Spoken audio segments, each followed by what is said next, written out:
नमस्कार. मी गिरीश मुरुडकर.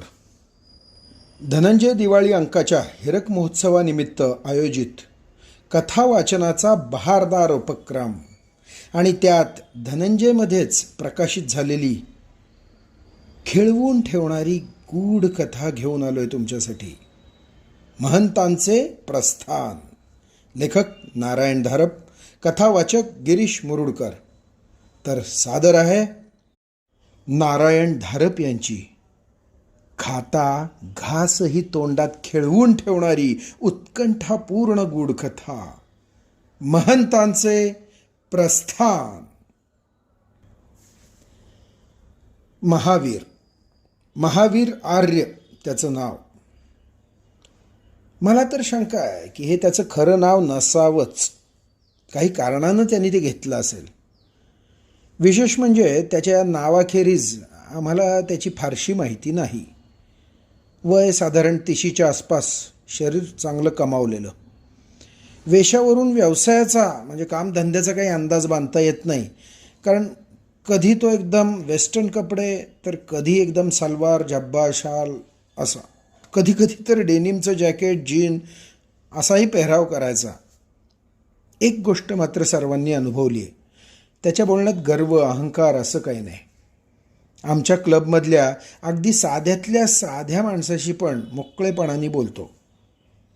त्यामुळे आता काय झालं आहे, तो ज्यावेळी क्लबमध्ये येतो त्यावेळी आम्हाला आपलं उत्सुकता की आता हा काहीतरी नवीन, काहीतरी थरारक सांगणार. मी त्याला म्हणलं पण काहीतरी ऐकवा, छान नवा अनुभव. त्यांनी असं म्हटलं आणि सोमणकडे बघितलं. सोमणनी नेहमीप्रमाणे खांदे उडवले आणि दुसरीकडेच बघितलं.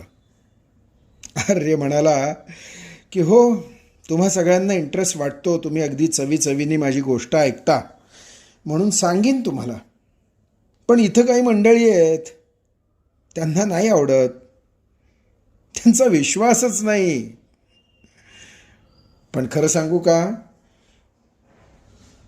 त्यांची निदान मी करमणूक तरी करतोच की नाही. असं म्हणून त्यांनी पुन्हा एकदा सोमणांकडे कटाक्ष टाकला. जोशी, सांगणार हो सांगणार,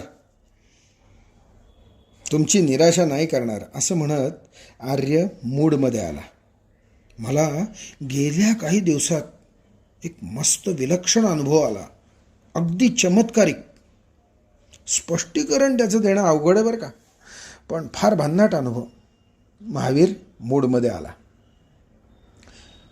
कोणत्या ना कोणत्या कारणासाठी किंवा एखाद्या वेळेस कारण नसतानाही माझी भटकंती चालू असते, तुम्हाला माहिती आहे.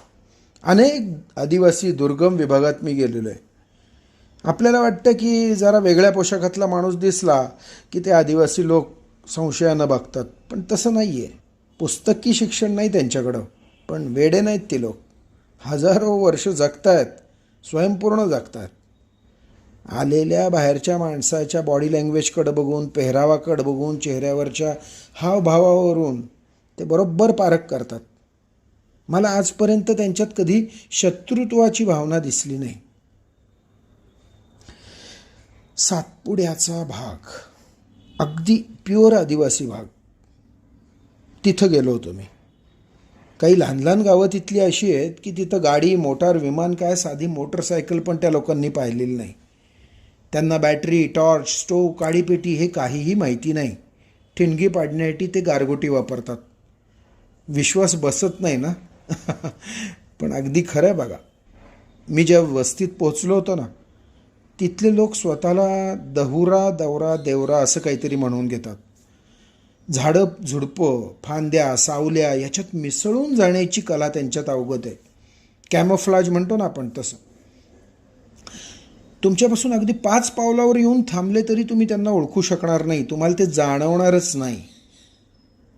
मला सुद्धा ते जाणवलं एका अपघातामुळंच. झाडाची फांदी मोडल्याचा कडकड आवाज आला आणि त्यामागं काहीतरी जमिनीवर धपकन पडलं आणि त्याच्या मागोमाग अनावधानाने निघालेला पण असा करून असा विव्हळण्याचा आवाज कानावर आला. काय झालं माझ्या लक्षात आलं, कोणतरी पडलंय. जखम झाली होती, पण ती व्यक्ती स्वतःला लपवायचा प्रयत्न करत होती. ज्या बाजूनं आवाज आला होता मी तिकडं गेलो. सावधपणे पावलं टाकत आदमास घेतला. जखमी जनावरासारखाच जखमी आदिवासी पण धोकादायकच. शेवटी त्यांच्याही जीवनमरणाचा प्रश्न असतो, नाही का? एक झाड होतं, त्या झाडाखालीच आवाज झाला. हो हो, एक 10-12 वर्षाचा मुलगा दोन्ही हातांनी उजव्या पायाचा घोटा दाबून धरलेला बसलेला दिसला. मी माझ्या हालचाली अजिबात लपवल्या नाहीत. माझ्या दिशेने तो बघत होता. माझे कपडे म्हणजे डेनिमचं जॅकेट, डेनिमची पॅन्ट, हायकिंगचे बूट, हे पाहून त्याच्या डोळ्यात आश्चर्य दिसलं. भीतीनं त्याचे डोळे जरा विस्फारले. मी होतो तिथंच थांबलो. दोन्ही हातांनी त्याला शांत राहायची खूण केली. बोलण्यात काही अर्थ नव्हता. मला माहीत नाही त्याला माझं बोलणं समजलं असतं का नाही, पण आता त्याची अवस्था मात्र मी समजून घेत होतो. सावकाश सावकाश पुढे गेलो. त्याच्या नजरेतली भीती थोडी कमी झाली असावी. मी त्याच्याजवळ उकिडवा बसलो. दोन्ही हातांनी त्याचे हात अलगद दूर केले. घोटा भलताच सुजला होता. मुरगळला असणार.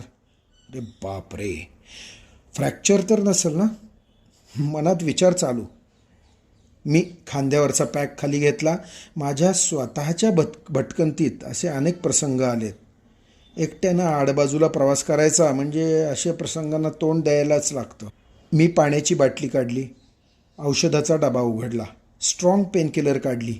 एक गोळी हातात घेतली आणि त्याच्या तोंडात घातली. त्यांनी चावली.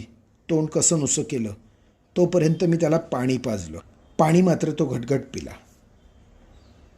माझ्या हावभावावरून मी कोणी कर्दनकाळ नाही, मित्रच आहे एवढं त्याला जाणवलं असावं. मी त्याचा घोटा दोन्ही बाजूंनी बँडेजनी बांधला. माझं सामान परत ठेवलं आणि एक काठी घेतली. त्याला त्याचा आधार केला आणि त्याला चालता येईल एवढी व्यवस्था केली. त्यांनी मला बरोबर चालण्याची खूण केली. 1.25 तास तरी आम्ही चाललो. अंतर बरंच होतं. शिवाय वाट वर खाली अशी चढायची पण होती. मुख्य म्हणजे काठीच्या साह्यानं चालताना त्याला स्पीडनी चालता येत नव्हतं. पायवाट पुढं जरा जरा रुंद झाली तेव्हा त्याला बरं वाटलं. वस्तीत जाण्याचा रस्ता असावा. झाडी जरा विरळ झाली होती आणि अशा थोड्याशा उंच अशा टेकडीवर तो मला घेऊन गेला. कड्याच्या पायथ्याशी बांधलेली त्यांची घरं आता मला दिसायला लागली. आम्हाला दोघांना येताना पाहून वस्तीत जरा हालचाल झाली. 5-6 वयस्कर माणसं घराबाहेर येऊन उभी राहिली होती. मी मोकळ्या रिंगणाच्या बाहेरच उभा राहिलो. माझ्याबरोबरचा मुलगा पुढं गेला. माझ्याकडे हात दाखवून तो काहीतरी सांगत होता. तेवढं सांगून झाल्यावर त्यांनी मला जवळ यायची खूण केली. मी सर्वांचं निरीक्षण करत होतो. मध्यमपेक्षा जरा कमी उंची, कोळपलेला काळा वर्ण, अरुंद कपाळ, जराशी फेंदाडी नाकं, खूप रुंद जिवण्या, उंचीच्या मानाने खांदे खूप रुंद, बहुतेकांची पोटं सुटलेली. सर्वांच्या चेहऱ्यावर राकट करड्या रंगाच्या दाढ्या. कोणाच्या पायात चपला वगैरे नाहीतच. मागची घरं कुडाची, वर झावळ्यांचं छप्पर. कुत्री, शेळ्या, जनावरं याची काही खूण नाही. अशा या देवरा जमातीशी माझी ही पहिलीच गाठ. जमातीतले लोक पण माझी वेशभूषा पाहून जरा चकित झाले होते. नवीन आणि वेगळं म्हणजे धोक्याचं, हा जंगलाचा पहिला नियम. आणि हे देवरा तर खरे खरे जंगलीच. मला पाहताच त्यांच्या डोळ्यात नवल आणि त्याच्याबरोबर भीतीसुद्धा आली. अर्थात त्यांच्याच जातीतल्या एकाला मी मदत केली होती आणि त्यांनीच तर माझी शिफारस केली आणि इथं घेऊन आला होता. शेवटी ज्या वृद्धाला त्या मुलानं घडलेला प्रसंग सांगितला होता त्यांनी माझ्याकडे एकदा नीट निरखून बघितलं. त्याला काय वाटतं त्याचा भाव मला कळला नाही, पण तो थोडा पुढं झाला आणि माझ्या खांद्याला स्पर्श केला. म्हणाला, या. तो वृद्ध, त्याच्या मागं मी आणि माझ्या मागे तो काठीच्या आधारानं लंगडत चालणारा मुलगा, असे 3 जण बसक्या दाराच्या झोपडीत शिरलो. दारातून फटींमधून जो काही येईल तेवढाच प्रकाश. खालची जमीन मातीची, पण धोपटून धोपटून सपाट गुळगुळीत केलेली होती. भिंती कुडाच्या, छप्पर झावळ्यांचं. भिंतीशी एक रांजण होता. लहान मोठ्या बऱ्याच वेताच्या विणलेल्या टोपल्या, करड्या, असं काय काय. भिंतीपाशी गवताची चटई, तिच्यावर म्हातारा बसला. हातानं त्यांनी शेजारची जागा थोपटली. मला बसवलं. आमच्याबरोबर आलेला मुलगा दारावर उभा होता. म्हाताऱ्यानं 1-2 शब्द उच्चारले. तो लंगडत आला. टोपलीतल्या करवंट्या उचलल्या, रांजणापाशी गेला. एक एक करवंटी आत घालून त्याने बाहेर काढली आणि म्हाताऱ्याला आणि मग मला आणून दिली. पाणी प्यावं का नाही मनात विचार आला. पण पाणी देणं म्हणजे त्यांच्या संस्कृतीचा भाग असेल. आम्ही पाणी प्यायलो. म्हाताऱ्यानं मुलाला जवळ बोलवलं. दुखावलेल्या घोट्यावर 1-1.5 तास ताण पडला होता. घोटा सुजला होता. दुखत असावा, पण पोरगा कसा तयार, तोंडातून काढण्याचा आवाज नाही. मी आता गोळी वगैरे देणार नव्हतो. त्यांच्या जमातीतले वैदू काय ते उपचार करतीलच की. म्हातारा बोलायला लागला. बोलण्यात काही मराठी, काही हिंदी, काही चक्क संस्कृत शब्द. काही शब्द अगदीच वेगळे, कदाचित मूळ आदिवासी शब्द. मी अंदाज घेतला. थोडे प्रयत्न केले. संभाषण करणं शक्य होतं. मला त्यांच्या जमातीबद्दल कुतूहल होतं. कोणती माहिती कधी उपयोगी पडेल काही सांगता येत नाही. त्या मुलाचं नाव तांबू. तो म्हाताऱ्याला आजोबा म्हणायचा, म्हणजे दादो म्हणून हाक मारायचा. चटईवर बसून जरा वेळ होतो. तो दादोनं तांबूला त्याच्या भाषेत काही काही सूचना दिल्या. तांबू झोपडीबाहेर गेला. 5-7 मिनिटात जेवणाची सगळी व्यवस्था केली त्याने. मला सडकून भूक लागली होती. एका करंडीतून त्यानं सामोशाच्या आकाराचे किंचित मातकट लाल रंगाचे 2 काप काढले. उसाचे किंवा गोड ज्वारीचे वाटणारे कर्वे दुसऱ्या करंडीतून काढले. शिवाय कसल्याशा शेंगा होत्या आणि लालसर लहान टोमॅटोच्या आकाराची फळं होती. सामोसा वाटणारा तुकडा खारावलेल्या मांसाचा होता. चवीला छान, पण चावायला जरा चरबट, वातड. पण दाताखाली जरा चावल्यानंतर एक वेगळीच जराशी गोडसर चव येत होती. हा त्यांचा रोजचा आहार होता की माझ्यासाठी काही बेत केला काही कळायला मार्ग नव्हता. पण समोर आलं ते अन्न मी नाकारलं नाही. उलट त्या मांसाचा अजून एक तुकडा मागून घेतला. मग माठातलं गार पाणी. वा. तोवर दादोचंही उरकलं होतं. त्यांनी त्याची मातीची चिलीम काढली. तंबाखूचा बार भरला. काही वेगळी वनस्पती त्यात भरली. गारगोटी आपटून त्यांनी चिलीम पेटवली आणि भिंतीला टेकून तो तंद्री लावून बसला. धूर धूर धूर झाला. मी तांबूला खूण केली. आम्ही उघड्यावर बाहेर झोपडीच्या बाहेर आलो. 1-2 दिवसात माझी आणि तांबूची चांगली मैत्री झाली. शिकार करताना ते बाणाच्या टोकाला काय लावायचे, कुठली वनस्पती वापरायची, अशी बरीच माहिती त्यांनी मला दिली. एका वनस्पतीतून ते विषासारखं काहीतरी काढायचे आणि ते बाणाला लावायचे. त्यांनी मला त्या विषाची एक छोटी कुपी पण दिली. तिच्यात या अर्काचे 7-8 थेंब होते. माझ्या संरक्षक आक्रमक साधनात पडलेली ही एक अमूल्य भर. मला आनंद वाटला. मी त्या वस्तीत पोहोचल्याच्या 4थ्या दिवशी वस्तीवरच्या लोकांनी बरीच धावपळ सुरू केली. तांबूला विचारलं, काय रे बाबा हे काय? तो म्हणाला, 2-2.25 महिन्यांनी केव्हा तरी सर्व वस्तीवरचे लोक देवाच्या मुईजवळ जमतात. देवाची मुई?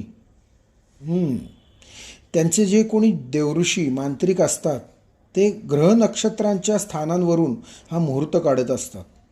तेव्हा मी ठरवलं की या जत्रेला आपणही जायचं. दादूपाशी हा विषय काढला तेव्हा सुरुवातीला साहजिकच तो जरा साशंक होता. मी जमातीत परका, मला तिथं येऊ देतील का नाही, शंका होती. पण वस्तीवरच्या मुख्यशी जरा बोलल्यावर तो मला बरोबर घेऊन जायला तयार झाला. तांबूच्या पायावर वैदूनं काही उपचार केले होते. आता तो नीट झाला होता. वस्तीवरच्या पुरुष मंडळींबरोबर आम्ही 3घंही निघालो. निघायच्या आधीच नेहमीच्या पदार्थांची न्याहारी मात्र करून घेतली. आमच्याबरोबर वस्तीतले 40 ते 50 लोक होते. एव्हाना माझी बहुतेकांशी तोंड ओळख झाली होती. माझ्या 4 दिवसांच्या मुक्कामात मी एक गोष्ट कटाक्षानं टाळली होती.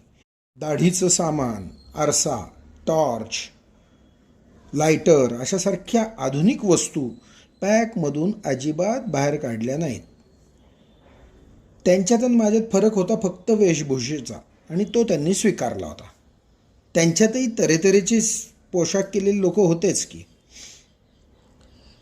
माझ्या ध्यानात आलं, कोणीही बरोबर तिरकामठा भाला असं काही घेतलेलं नव्हतं.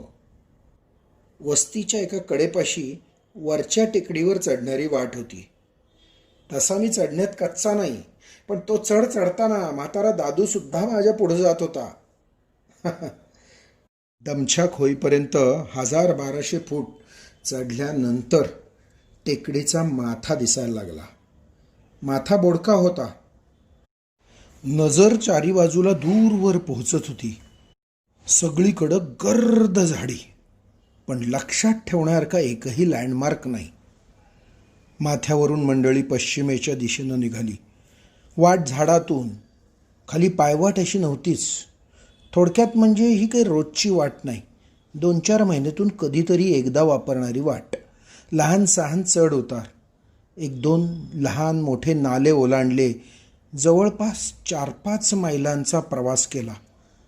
अधूनमधून कुठून तरी दुरून माणसांचा, आदिवासींचा आवाज आल्यासारखा वाटला. हो, आता आम्हाला इतरही जथे येऊन मिळत होते. असं करत करत शेवटी आमचा 100-125 लोकांचा घोळका त्या मेळाव्याच्या जागी पोहोचला. एव्हाना 200-225 माणसं आधीच जमली होती. एक उंच कडा आणि त्याच्या पायथ्याशी मोकळी जागा. तिथं आम्ही सगळे जमलो होतो. एक वेगळंच वातावरण, भारावलेलं वातावरण आजूबाजूला होतं. पक्ष्यांचे आवाजही वेगळे येत होते. वाऱ्याचा आवाजही थांबला होता. सर्वजण समोरच्या कड्याकडं अपेक्षेनं पाहत होते. कड्याच्या पायथ्याशी सगळ्यांची नजर होती. मी पण बारकाईने पाहिलं. एक विशाल गुहा असावी, वेड्यावाकड्या तोंडाची. शेजारी तांबू उभा होता. विचारलं, तू पूर्वी इथं आला होता का रे? हो, आलो होतो की, 3-4दा आलो आहे. कोणाची वाट पाहताय? आता काय होणार आहे? गुहेतून जत्तारी बाहेर येईल, मग काय काय सांगेल. माझी उत्सुकता ताणली गेली. जत्तारी म्हणजे मांत्रिक, देवऋषी, पुजारी असं काहीतरी असणार. काही क्षण शांततेत गेले. पुढच्या रांगेतल्या माणसांच्या जर अशी हालचाल व्हायला लागली. कदाचित जत्तारीच्या येण्याची वेळ झाली असावी. मग मला दूरवर त्या अंधाऱ्या गुहेत एक प्रकाशाचा ठिपका दिसला. तो हळूहळू पुढे येत होता. मग दिसलं, एक कोणीतरी हातात पलिता घेऊन बाहेर येत होता. पण त्याचे कपडे, अंगावर पिसापिसाचा एक पायघोळ झागा, डोक्यावर पिसापिसाचीच टोपी, चेहऱ्यावर लाल पांढऱ्या रंगाचे पट्टे. पॅकमध्ये दुर्बीण होती, पण ती वापरली असती तर मला सगळे बारकावे दिसले जरी असते तरी मला ते करायचं नव्हतं. कारण मला काहीच कृत्रिम इथं बाहेर काढायचं नव्हतं. होतो तसा उभा राहिलो आणि काय दिसतंय ते बघत होतो. जत्तारीनं हातातला पलिता खाली कशात तरी खुपसला.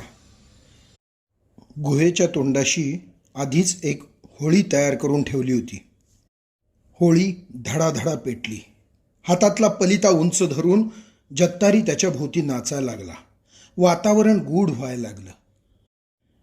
समोरचा देखावा पाहण्यात मी इतका गर्क झालो की आसपास काय चाललंय याचं भान विसरत चाललो.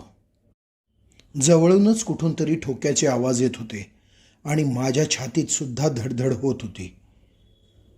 माझ्या लक्षात आलं नाही, पण राकट चेहऱ्याची 5-50 माणसं आमच्या भोवती गोळा झाली होती आणि बहुतेक सगळेजण रोखून माझ्याकडे बघत होते.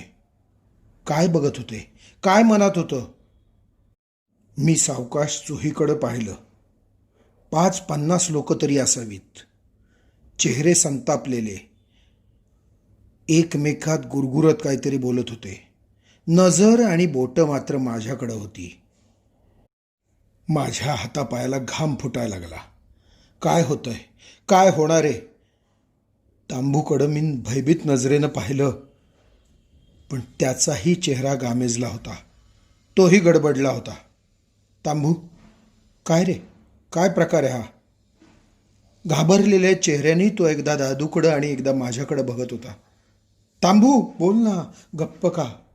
अरे सांग काय म्हणतायत ही लोक?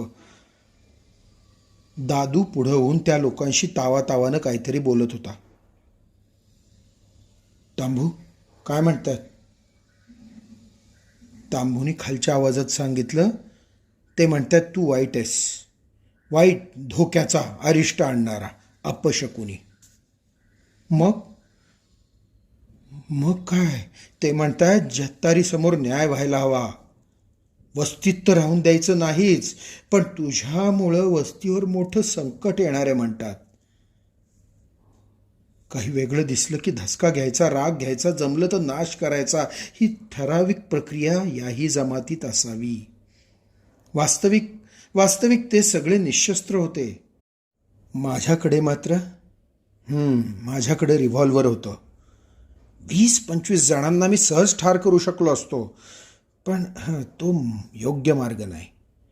ते लोकही क्रूर नव्हते. आता अज्ञानातून काही राग येतात, काही समज असतात, काही प्रथा असतात, काही जुने अनुभव असतात. अकारण हातगाईवर येणार असं दिसताच मी दादूला म्हणालो, दादू, त्यांना मला जत्तारी समोर न्यायचे तर नेऊ द्या, तुम्ही अडवू नका.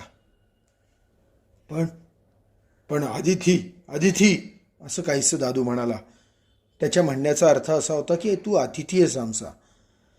दादू, माझ्यासाठी तुम्ही तुमचा शब्द नका टाकू. इतकं भ्यायचं कारण काही नाही. जातो मी त्यांच्यापाशी, जत्तारीपाशी जातो मी, काळजी करू नको दादू. मी मोठेपणा केला. अंगाला मात्र घाम सुटला होता. दादूला एका हातानं दूर केलं आणि मीच पुढं झालो. चला. ते साधारण 5-50 लोक. माझ्या अंगाला त्यांनी हातही नाही लावला. माझ्या भोवती कडं केलं आणि अशी आमची मिरवणूक जत्तारीपाशी पोहोचली. माझ्याबरोबरचे हे लोक तावातावानं जत्तारीला काहीतरी सांगत होते. माझ्याकडं तांबरलेल्या डोळ्यांनी पाहत होते. डोळ्यांची बुबुळं बारीक झाली होती. पियूट, ग्रास, LSD, चरस असं काहीतरी अंमली रसायन त्यांनी नशा केली असावी. जंगलातल्या वनस्पती चावून चावून त्यांना ते मिळत असावं. काही माहिती नाही, काही समजत नव्हतं, पण साधारणपणे देहबोलीतला एक अधिकारी उर्मटपणा होता त्यांच्यात. गालावर, कपाळावर ओढलेल्या लाल पांढऱ्या रंगाच्या फराट्यांनी चेहरा आणखीन उग्र दिसत होता. आतली शरीरयष्टी कशीही असली तरी त्या डेरेदार पिसांच्या झग्यानं चांगले धिप्पाड आणि आगडबंब वाटत होते. जत्तारीला त्या लोकांनी काय सांगितलं आणि त्याचा कितपत विश्वास बसला, त्याच्या मनात काय काही कळायला मार्ग नव्हता. मी एकटा त्यांच्या तावडीत सापडलेलो. मी कायमचा बेपत्ता झालो असतो तर त्याची गंध वार्तासुद्धा कोणाला लागली नसती. मी कुठे कोणालाच माहिती नव्हतं. प्रसंग बाका होता आणि जीव वाचवण्यासाठी काय करायचं ते मलाच करावं लागणार होतं. अर्थात माझ्यावर असा प्रसंग पहिल्यांदाच आला नव्हता, पण आता मार्ग काय काढायचा? माझ्यापाशी शस्त्र होतं. त्याच्या धाकानं मी या गरड्यातून सुटका करून घेईनही कदाचित. पण या काटक लोकांपासून कसा काय वाचणार? किती वेळ पळणार? कुठं पळणार? मग काय? हत्या. हे सगळे निरपराध आदिवासी माझे शत्रू नव्हते. मी क्षणभर विचार केला. सर्वत्र एक नजर फिरवली. थंड नजरा माझ्याकडे बघत होत्या. मी एक नजर त्या अंधाऱ्या गुहेकडे टाकली. हा जत्तारी त्या गुहेतूनच बाहेर आला होता. त्या गुहेत प्रवेश केला तर हे साधे भोळे लोक कदाचित त्या गुहेत जायला बिचकतील, तेवढीच एक आशा माझ्या मनात होती. मला फक्त 10-15 सेकंद मिळायला हवे होते आणि त्यासाठी आवश्यक ते साधन माझ्यापाशी होतं. समोर पेटलेली होळी होती. मी संधीची वाट पाहायला लागलो. थोड्या वेळाने जत्तारीनं खूण केली. माझ्या भोवती कडक करून जी लोकं उभी होती ती आपापल्या गटात जाऊन उभी राहिली. तो जत्तारी माझ्याकडे वळला. त्याची तापट नजर माझ्यावर खेळली. आजवर बऱ्या वाईट अशा अनेक माणसांशी माझा सामना झालेला आहे. या जत्तारीच्या डोळ्यात एक जर अशी वेडपट छटा होती. कदाचित गुहेमध्ये एखादा हॅल्युसिनेटरी नशा आणणारा गॅस असावा. कदाचित मादक द्रव्य सेवनामुळं त्याच्यावर तो परिणाम झाला असावा. काहीही असो, हा माणूस मात्र धोकादायक होता. धीमेपणाने तो पुढं पुढं आला. गुरगुरणाऱ्या आवाजात विचारता झाला, कोण आहेस तू? आमच्या प्रदेशात कशासाठी आलायस? असं काही नाही, मनातील तसं भटकतो मी. शांतपणे मी उत्तर दिलं. अगदी योगायोगानं तुमच्या तांबूशी गाठ पडली. खोटं, थापा. आमच्या वस्त्या अशा सहजासहजी सापडत नाही. आता काय सांगणार. थोडा घाबरलो होतो, पण उगच खांदे उडवले. उसना अवसान, बाकी काय.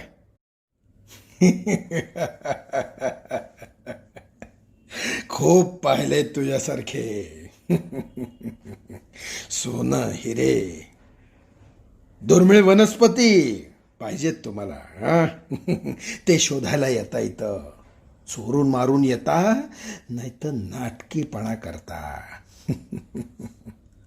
पण ऐक, त्यांच्यातला कोणीही इथून जिवंत परत जात नाही. कोणीही नाही. तूही नाही. कळलं? बापरे, मला घाम फुटला. मृत्यूदंडाची शिक्षा आणि माझा काही अपराध नसताना कसं तोंड देणार होतो मी? काही सुचत नव्हतं. डोक्यात नुसतं रान माजलं होतं. संधी मिळायला पाहिजे, काहीतरी वेळ मिळायला पाहिजे. असं केलं तर या जत्तारीबद्दलच या वाड्या वस्त्यावरच्या माणसांच्या मनात संशय निर्माण केला तर काहीतरी आरडाओरडा करू, काहीतरी गोंधळ करू, कुठं तरी वाव मिळेल. सुचल तसं वागत होतो. उजवा हात हवेत जोरात फिरवायला सुरुवात केली आणि मोठ्यानं म्हणालो,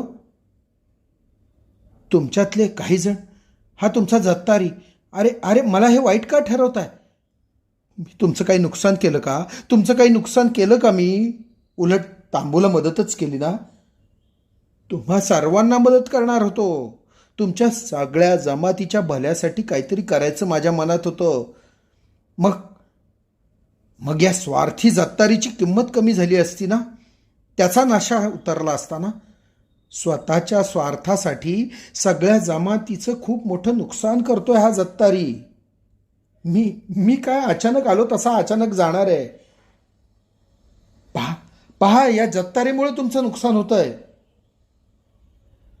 सगळ्यांचं लक्ष माझ्या हलणाऱ्या हातांकडं आणि आरडाओरडा करण्याकडं होतं.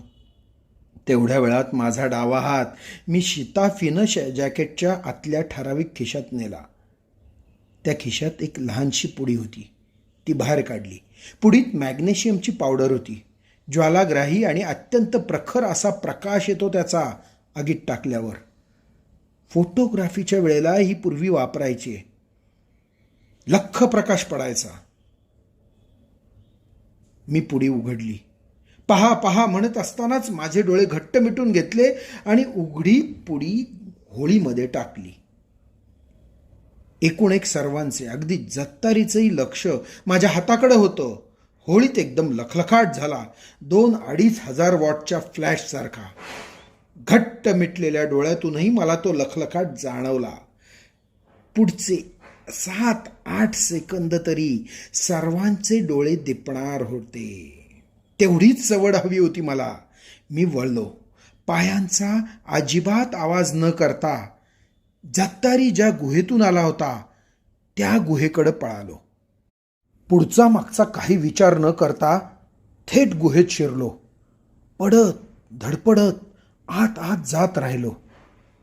जीव वाचवणं महत्वाचं. इकडं काय झालं? देव, दानव, भूतकेत, चमत्कार यावर विश्वास ठेवणारी ती भोळी जमात माझ्या शब्दांनी आधीच ती गोंधळले असणार. त्या मागोमाग विजेसारखा लखलखाट आणि मग पाहतात तर काय, मी त्यांच्यासमोरून एकाएकी गायब झालो. नवल आणि भीती. त्याचबरोबर कदाचित जत्तारीवर त्यांना संशय आला असेल, त्याचा रागही आला असेल. मनावर पारंपरिक संस्कारांचा पगडा. मला माहीत नाही काय झालं, पण त्यांच्यात काहीतरी घडलं असणार. माझ्या दृष्टीने वेळ फार मोलाचा होता. मी जमेल तसा पुढं गेलो. खालचा खडक बऱ्यापैकी सपाट होता. त्यावर फार पूर्वीपासून पाण्याचा प्रवाह गेला असावा. मी आणखीन पुढं गेलो. जरा वेळ थांबलो. मागं नजर टाकली. गुहेच्या दाराबाहेर अंधूक प्रकाश दिसत होता. बाहेर गलका चालू असावा. त्याचा बारीक आवाज येत होता. काय माहिती, माझा शत्रू आतमध्ये येईल सुद्धा. माझं काय करेल त्याचा नेम नाही. थोडा पुढं गेलो. जमिनीपासून 12-13 फुटावर एक जागा होती, वरवंड. तिथं कसा बसा जाऊन बसलो आणि श्वास घेतला. शांत झालो. थोडंसं सुरक्षित वाटायला लागलं, कारण मी अगदी योग्य वेळेला तिथं पोचलो होतो. हातात पलिते घेतलेले काही जण येताना मला दिसायला लागले. काय करणार? मी मनात आणलं होतं तसं काही घडत नव्हतं. वेगळंच काहीतरी भीषण घडत होतं. मला उत्सुकता होती, आता काय होणार. कोणीतरी येत होतं. कोण? जत्तारी. हो, जत्तारीच होता तो. 60-70 पावलं आत आल्यावर तो थांबला. दोन्ही बाजूच्या भिंतीत पलिते खोचलेले होते. ते त्यानं शिलगावले. जमिनीत एक मोठा खड्डा होता पुढं. त्याच्या काठावर तो उभा राहिला. अंगावर घोळदार पिसांचा झगा आणि डोक्यावरची टोपी त्यानं उतरवून ठेवली. त्याची अंगयष्टी जरा किरकोळच होती. दोन्ही हातात पलिते घेतले त्यांनी आणि मग काहीतरी मंत्रासारखं वाटणारं पुटपुटायला लागला. मग मोठमोठ्याने काही शब्द उच्चारत त्यानं स्वतःभोवती गिरक्या घ्यायला सुरुवात केली. त्यांच्या रानटी विधी उपचारातला तो एखादा भाग असावा. नाचल्यासारखा तो फिरत होता. पूर्वीचे लोक लढाईवर किंवा शिकारीवर जाण्याआधी स्वतःचं मानसिक धैर्य वाढवतात, तसा काहीसा हा नाच होता. त्याच्याबद्दल एव्हाना माझी भीती कमी झाली होती. 2 हात करायची वेळ आली तर मी त्याला पुरून उरलो असतो. मी माझ्या वरवंडीवरून आवाज होणार नाही अशा बेताबेतानं खाली आलो. त्याच्या जवळ गेलो. जत्तारीच्या दोन्ही हातात पलिते होते. तो हवेत फिरवत होता, स्वतःभोवती नाचत होता, आणखीन काय काय करत होता. त्याच्या तोंडातून ह्रस्व, दीर्घ, खालच्या पट्टीतले, वरच्या पट्टीतले असे वेगवेगळे आवाज येत होते. आसपासच्या खडकावर आपटत होते. त्यांचे प्रतिध्वनी पुन्हा आपटत होते आणि वेगवेगळाच आवाज तयार होत होता. मध्येच माझ्या डाव्या कोपरातून एक सणसणीत झिणझिणी गेल्याची जाणीव मला झाली. मी होतो तिथंच थांबलो. एव्हाना नडगीला लावलेला धारधार चाकू मी हातात घेतला होता. स्तब्ध झालो होतो. त्या जत्तारीचे नादोच्चार. ध्वनीची ताकद सर्वसामान्यांना माहिती नसते. त्याचा वापर नीट केला तर त्याचा विध्वंसक वापर करता येतो. आवाजात विलक्षण ताकद असते. ठराविक तालात लेफ्ट राईट करत मार्च करणाऱ्या युद्धाच्या पलटणींच्या बुटांच्या आघाताचा परिणाम होऊन पायाखालचा पूल कोसळल्याची घटना सगळ्यांना माहितीच आहे. मी क्षणभर स्तब्ध झालो. मग एकदा उजव्या गुडघ्यात, मग मानेजवळच्या मणक्यात झिणझिण्या येऊन गेल्या.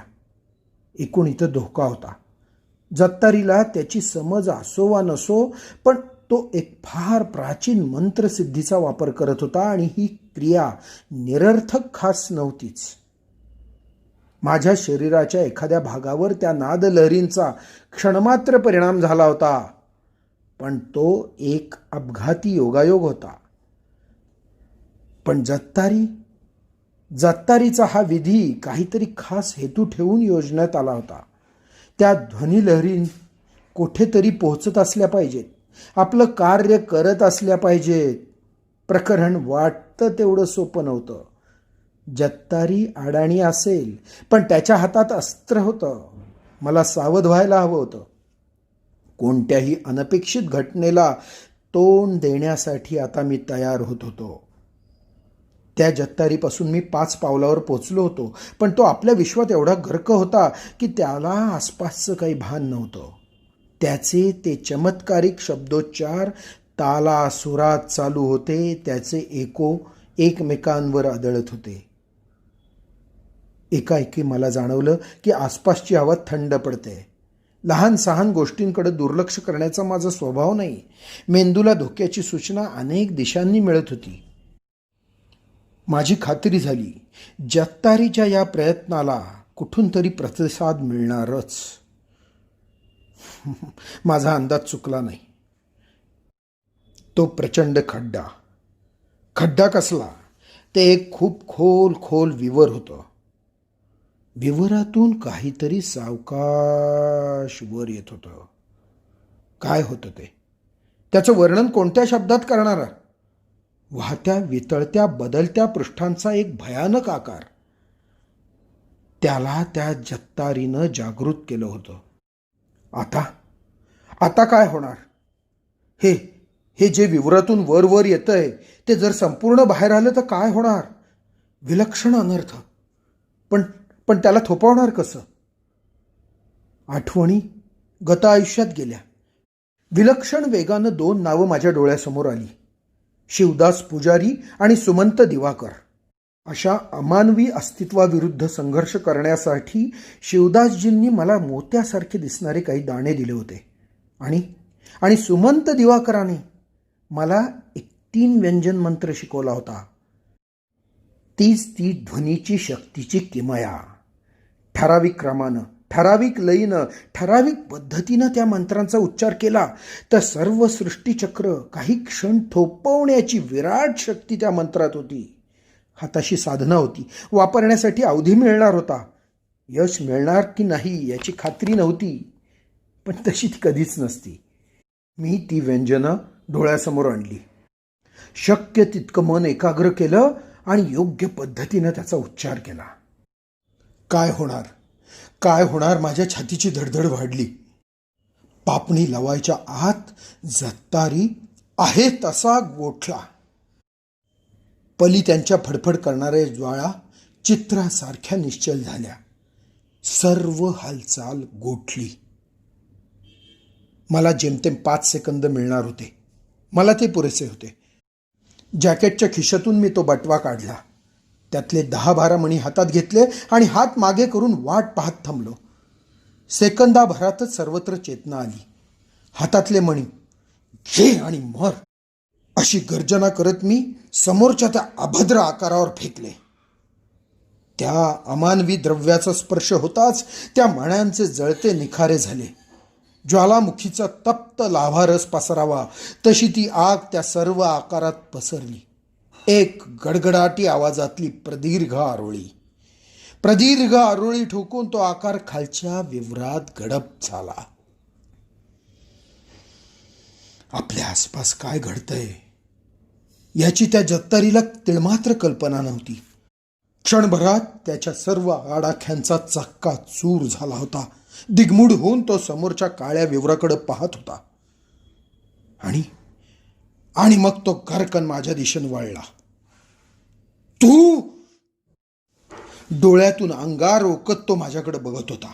काही वेळापूर्वी त्याच्या डोळ्यासमोरून बोलता बोलता मी नाहीसा झालो होतो. आणि आता नको त्या वेळी नको त्या ठिकाणी अवतीर्ण झालो. त्याची योजना मी उधळून लावली होती. संताप अनावर झाला त्याचा. एखाद्या पिसाळलेल्या जनावरासारखा तो माझ्यावर झेपावला. नशीब त्याच्याजवळ शस्त्र नव्हतं. त्याची देहयष्टी किरकोळ होती. माझ्याकडं शस्त्र होतं. अशा झटापटीची मलाही सवय होती. छातीत 2-4 प्रहार केले तो मागं सरकला. विवराच्या काठावर गेला आणि काय होतंय हे कल्पना यायच्या आत माझ्या एका तडाख्यानिशी खोल विवरात जाऊन पडला. पडता पडता त्याच्या तोंडून एक प्रदीर्घ किंकाळी निघाली. विवर किती खोल होतं मला कल्पना नाही, पण खूप खोल असावं. तो खाली आदळला, पण विवर रिकामं नव्हतं. त्या मघाच्या पाशवी आवाजातली एक टरकाळी फोडली गेली आणि त्या मागोमाग एक जीवघेणी आर्त किंकाळी. मला तो आकांत खरोखर ऐकवना. काही क्षणातच सर्व शांत झालं. आता माझं इथं काही काम नव्हतं. निघायची वेळ आली होती. खोबणीतला एक पलिता काढला आणि मी गुहेच्या तोंडाकडे निघालो. 50-60 पावलं टाकली तरी समोर प्रकाशच दिसेना. खरं तर एव्हाना गुहेचं तोंड आणि बाहेरचा प्रकाश दिसायला हवा होता. माझी वाट चुकली का? नाही, ही एकच वाट तर बाहेर जात होती. आणखीन थोडा पुढं आलो. पुढं येऊन बघतो तर काय, अगदी हबकून गेलो. जागच्या जागी उभा राहिलो. गुहेचं दार मोठमोठ्या दगडांनी बंद करून टाकण्यात आलं होतं. सर्वस्वी अनपेक्षित घटना. गुहा आदिवासींनी कायमची बंद केली होती. त्या अंधाऱ्या भयावह गुहेत मी एकटाच, भेदरलेला, घाबरलेला, थकलेला आणि असहाय्य. पण खरा चमत्कार पुढेच होता याची मला त्या क्षणी अजिबात कल्पना नव्हती. महंतांचे प्रस्थान. नारायण धारप यांच्या या कथेचा भाग 1 पूर्ण. दुसरा भाग चुकवणं तुम्हाला शक्यच नाही, कारण खरा क्लायमॅक्स तिथंच आहे.